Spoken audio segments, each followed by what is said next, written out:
За ер нь бол одоо олон жил сар төвчлээ. Ер нь бол манай нам одоо ямар ч дотоод ардчлгүй хэдэн одоо дарга сэтэртэй хүмүүс нь хамаг шийдвэр гаргадаг. Хэрэгтэй үедээ гишүүдэд наалдуулдаг. Хэрэггүй үедээ одоо улс төрийн хурц зүгээр хэлвэл ар өврөөс нь хутгалдаг ийм нам. За тэгэхээр хамгийн гол нь энэ одоо бүх сэтгүүлч тэвс мэдээлэлд хамгаалт хүсэж байна. Дандаа занна. Тэр нэрийг хэлхээ болий. Хин хэнийг яаж зандгүй. Гэр бүл рүү ч орно, хүүхд рүү ч орно гэдэг. Тэгэхээр та нар маш сайн харах хэрэгтэй. Хин хэнийг яаж ил далд сүрдүүлж байна. Би бол бас ч гэж гадаад харилцаа сайтай олон улсын байгууллага хүний эрхийн байгууллагад хандаж олно.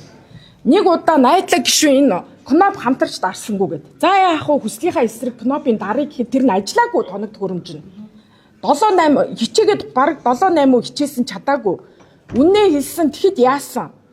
Дарсангүйгээ ширээ балбаж босч ирж байна. Юу гэсэн үг вэ? Энэ олон гишүүд өөдөөс харж байна. Ичиж амьдрий, нэр хүндээ бодъё гэсэн. За энэ болгоныг би төвчээд олон сар явчлаа. Ёс зүйн орооны дарга Баярбаатар мэднэ, хэлжсэн. Хүний эрхийн асуудал хариуцдаг мэдрэмжтэй. Хүний эрхийн одоо ажлын хэсгийг хуулийн одоо үндэсний хөтөлбөр 2 дахь хэсэг боловсруулах гэж байна шүү дээ. Тэр хөтөлбөрийг хариуцдаг баасан жаргал гээд хуульч эмэгтэйд бас ерөнхийдөө хайлтбицсан. Олон улсын парламентчдын бүлгэм гэж байдаг. Тэнд бас хандах байсан би. Англиар захиагаа бичсэн байсан.